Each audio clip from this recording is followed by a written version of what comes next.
Hello guys, magandang hapon po sa inyo lahat and welcome back to my channel. So today, andito tayo sa may loob ng mini greenhouse natin and ayan po. So kung iniisip nyo po kung ano po yan, sibuyas po yan.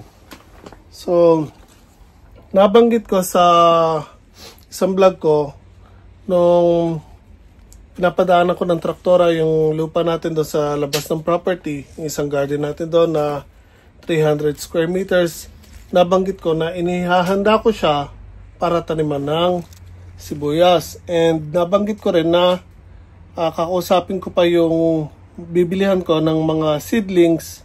Kasi last time na nagtanim ako, instead na seeds, ay seedlings ang binili ko at yun po ang tinanim ko. Kasi nga nabanggit ko, twice po akong sumablay sa papasibol ng mga seeds. So, nung nag-try ako naman ng seedlings na, doon po gumanda yung sibuyas ko. So, now, nakausap ko yung dating may-ari ng property doon sa bundok. Ewan ko lang kung napanood niya na yung video ko na meron ako mga kinuha ng mga gamit, yung sa pagtatanim. Isang truck po yun actually. Kinarga namin, lahat po yun libre. So basura niya po yun, pero mapapakinabangan ko, kinuha ko po lahat. So siya po kasi nagtatanim ng sibuyas, then binigay niya po ako ng pointers. So meron ako mga natutunan na mga techniques or paraan para magpasibol ng mga seeds.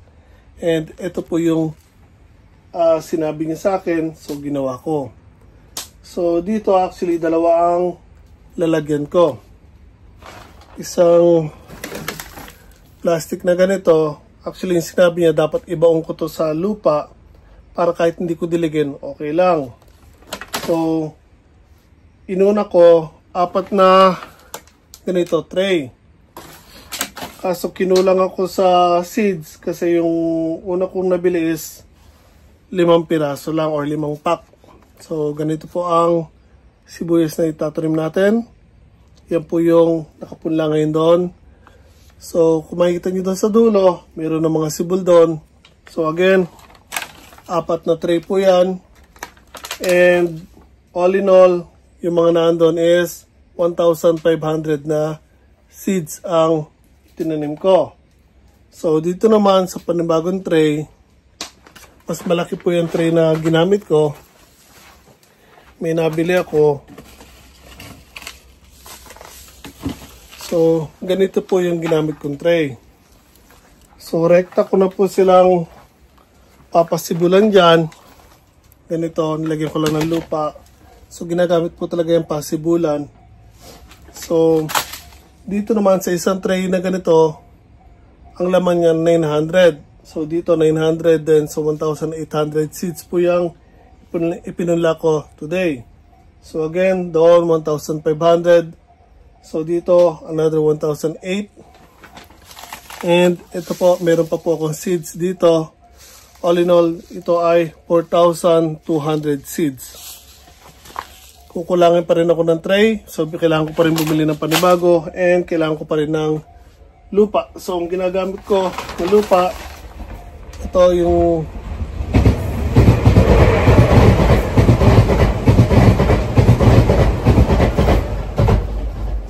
kasi guys, pasensya, may dumaan na train. So, pang planter box na soil mix ang ginamit ko. Again, maganda po yung klase ng mixture na yan. Proven and tested ko na po, matagal ko na pang ginagamit. So, sila po ginamit ko dito. And, actually guys, yung 1,500 na seeds na yun, 2 days pa lang nang pinunla ko, sumibol na. So, today is Thursday. So, nasa 5 days na siguro sila. Balik na rin ko lang ang camera guys para mas makita nyo ng maayos yung mga seedlings.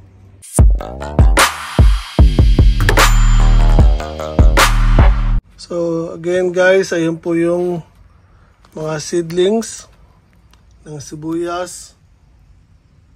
So, believe it or not, 1,500 seeds po yung pinunla ko dyan. And ayan po sila. So malilit pa po yan. So abangan pa natin yung maglakihan. Kaya meron pa rin po mga bagong lumalabas kung makikita nyo. So okay din naman sana ang method na yan. Kaya nga lang, naliliitan ako sa lalagyan. So ganito po kasi ang lalagyan niya. Ganyan. So maliit lang yung pinakabutas niya. Kaya naisipan ko na nung makalawa ko pa actually ito nabili guys. Kaya lang wala akong oras para ipunla sila. So ngayon ko lang nagawa. So naisipan ko mas malaki na lang ang gamitin ko. Dito ko sila pasisibulan. Then pag malaki na dadalhin ko sila doon sa bundok na. So dito mas makakalat ng maayos yung seeds o yung ugat nila kaysa doon sa ganitong pasibulan. So kung makikita nyo ang butas niya na nandito lang sa ilalim. Unlike dito sa isang to, sa tray. Ayan, meron siyang butas sa side. Meron ding butas dito sa ilalim. So mas makakahinga yung mga ugat at yung mga tubig niya mas makakapag-drain ng maayos. So again, nabanggit ko na kakausapin ko yung bilihan ng seedlings. Kaso ilang beses akong, ayan guys, meron pang papasibol na panibago. So nabanggit ko dati, nakakausapin ko nga ulit yung bibilihan ko ng mga seedlings ng sibuyas. Kaso ilang beses akong pumunta doon sa binibilihan ko or binilihan ko dati, wala pa nilalabas ng mga seedlings ng sibuyas.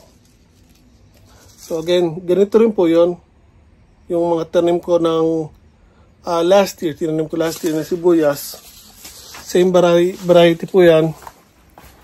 And actually, guys, yan, may mga sibuyas pa rin po ako dito. Hindi pa totally nauubos. So, hindi ko na sila ibinenta. Nag-decide ako na consume na lang namin kasi malakas din naman kami gumamit ng sibuyas. Pero, out of yung lahat ng sibuyas na na-harvest ko, yan na lang po yung natira. So, nagamit pa na po namin yung karamihan sa kanila. And, again, nung nagpunta ako doon sa binibilihan ko ng seedlings, hindi pa po naglalabas o hindi pa nagdadala yung nagtitinda ng mga seedlings. Kasi yung binibilihan ko sa Sekichu, siya parang nursery, same time hardware dito sa Japan. So, yun, ano ba tawag dito? Parang private na tao na nagpapasibol lang ng mga seedlings and mga halaman bago ibinebenta nila doon sa Sekichu, doon sa pwesto na yon, pinapabenta nila. So again, unfortunately wala pa po yung nagtitinda ng seedlings. So again, nagbalik ako doon I think 3 times. And nung nakausap ko naman si Ishihara-san, again yung dating may-ari ng property na nakuha natin, nakausap kami ng matagal. Again, may mga pointers na tinuro siya sa akin. And naliwanagan ako. Kesa bumili ako ng seedlings, which is I think na nasa kulang-kulang 500 isang tali, which is 10 pieces. 10 pieces nga ba isang tali? Or 30 pieces? 30 yata isang tali, sorry. 30 seedlings ang isang tali worth nasa 500 or kulang-kulang 500. So, kung bibili ako ng seedlings and yun ang gagamitin ko para itanim dun sa 300 square meters, just imagine kung kanong kalaki or karami ang kakailanganin kong seedlings para lang mapunan ko yung 300 square meters na yun. And yung kinompute ko, actually napakalaki ang halaga na kakailanganin ko para bumili ng mga ganong karaming seedlings. So, nung nakausap ko si Ishihara-san, sabi niya, meron daw siya mga seeds, same as this. Meron ding ibang klase or ibang variety. So, pinakita niya sa akin. So, tinanong niya ako kung gusto ko na magpasibol siya ng mga seeds para sa akin, para gamitin ko doon. So, sabi ko, okay lang kako, laking tulong kako yun. Since wala pa rin naman kako kung nabibiling seedlings, wala pa rin ako nakakausap. And, yun, gagawin niya nga, magpapasibol siya. Then, habang nagkukwentuhan kami, tinuruan niya ako ng ganito, yung method ng pagpapasibol. Dahil nga, naikwento ko sa kanya, kaya ako bumibili ng seedlings dahil twice na akong nag-try na magpasibol. May sumisibol pero mas marami ang hindi sumisibol. Dahil na rin sa init. Tapos hindi agad nadidiligan kasi usually makakapagdilig ako hapon na. Morning, maga ako napunta sa work. 7 AM nasa trabaho na ako, nag-uumpisa na ako magtrabaho. So pag uwi ko ng hapon, doon lang po ako makakapagdilig. So mapahalaman siya, seeds or whatever man na sa garden ko na pinunla ko or tinanim ko, madidiligan ko lang sila pagdating ko na ng hapon. So, ganun din sa bundok. Although ang dami kong tinanim doon, siguro nasa 4 to 6 na packs ng sibuyas or seeds ng sibuyas. Kukunti lang yung sumibol. So, kaya naisipan ko, kaysa mag-seeds, pili na lang ang seedlings. Kaya nga lang, ganyan yung cost. So, balik tayo sa topic ko. Just imagine, 30 seedlings in isang tali or isang bundle. Nasa 500 or kulang-kulang 500. Ito naman, nasa 400 megit, kulang-kulang 500 yen. Pero ang laman nitong isang pack is 300 seeds. So, pumili na lang ako ng seeds. So, una, bumili ako 5 packs or 5 balot. So, 300, all in all, 1,500 seeds. Yun po yung nauna kong ipinunla doon. So, I think pinunla ko siya nung Sunday or Monday. I'm not sure. I think Monday na kasi Sunday pala kinuha namin yung mga gamit sa farm or yung gagamitin sa farm na galing kay Ishihara-san. So, Monday ko siya pinunla. And, sorry, correction. Saturday ko siya pinunla. Sunday ako nagpunta doon kay Ishihara-san. So, now, again, dahil wala akong ibang lalagyan, kinulang ako pati sa lupa. So, although meron na tong lupa, hindi ko tinuloy. Dahil nga naisipan ko magpalit ng ibang lalagyan. So, now, nakabili ako 3 lalagyan. Ang problema ko naman, kulang naman ako sa lupa. Although may lupa ako sa garden, ang gusto kong gamitin naman sa pagpapasibol ng seedlings ay, or ng seeds, ay yung pinibili kong soil mix. Dahil nga, again, 2 days pa lang sumibol na gamit yung soil mix. Although magaganda rin ang seeds nila. 99% nakalagay sisibol yung dito pala 75% pala nakalagay dyan. 75% sisibol lahat ng 75% ng mga seeds dito sisibol. So again, ayan, hindi ko pa rin sure kung gaano karami actually magagamit kong seedlings doon dahil nga first time ko magtatanim ng ganong kalawak. So, for the meanwhile, meron akong 1.5 na seedlings or seeds na pinunla. So, hindi natin alam kung gano'ng karami dyan ng lalaki. Tapos, nung isang araw, nung makalawa, bumili ako 20 packs naman ng seeds. So, 6,000 seeds ang binili ko. So, nakapagpunla ako ngayon ng 1,800. Ito. So, pagka nakabili ako ng lupa, then bibili ulit ako ng panibagong tray. Ayan. Pupunla natin. So, again, meron pa akong 4,200 na seeds dito. So, ang gagawin ko nga pala doon, lalatagan ko na rin ng plastic yung gagawin kong garden bed doon. Dahil nga, since mag-isa lang naman tayo na gumagawa doon sa garden, para makasave din tayo sa oras sa pagdadamo, lalagyan na lang natin ng vinyl or plastic cover yung garden bed natin para less din sa trabaho. So, kung mayroon man sisibulan doon, yung pagitan lang na walang plastic o yung sa may butas, so mas madali silang linisin. So again, hindi pa ako sure kung gaano karaming seeds or seedlings sa mga gamit ko doon. Pero for the meanwhile, meron na tayo dito na 7,500 na seeds na nabili. So nagpunla na tayo. So hopefully next month, target natin na makapag tanim or may ilagay na natin sila sa garden. So hindi pa rin ako nakakabili ng plastic, yung vinyl, pero hopefully next na sahod ko magagawa ko yun. Then sinabihan rin ako ni Shiara-san, kasi tinanong ko siya, ano ba maganda, ihanda ko na ba agad yung garden bed, lagyan ko na agad ng plastic kahit wala pa akong seeds or seedlings. Tapos sabi niya, kung gagawin ko naman daw yon, una,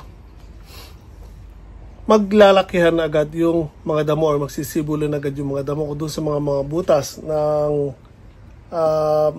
ano ba to?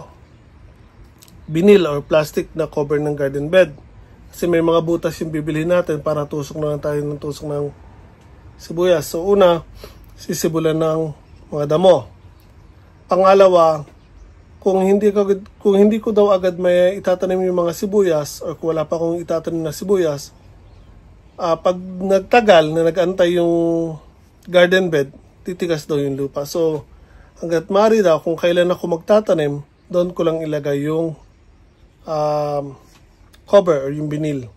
So, ganun na lang po ang ginawa natin. Kaya, now actually, kailangan or gusto ko na i-soil till or padaanan ulit ng traktor yung lupa doon kasi nagdamo na naman o nagsibulan naman yung mga damo.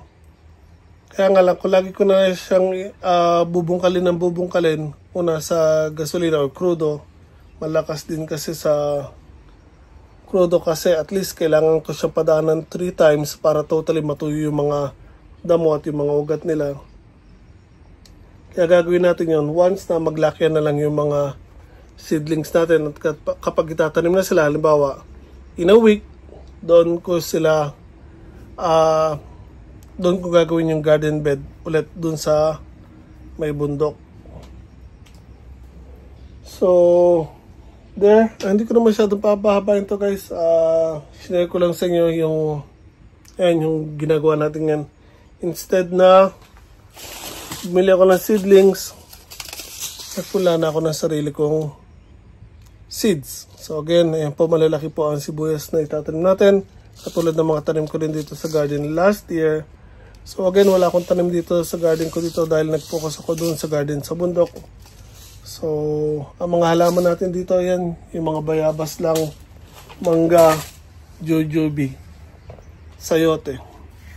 So, again guys, yan, abangan nyo na lang ang maging update nito. And again, from time to time, papakita ko sa inyo ang process or progress ng mga seeds natin, lalo na pag nakabili na ako ng panibagong lupa at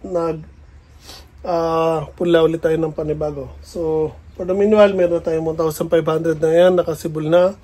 So, now, dito naman 1,800, kapupunla ko lang. So, hopefully in 2 days, tulad doon, meron na rin silang sibol na konti. So, ingat po tayo lahat palagi guys.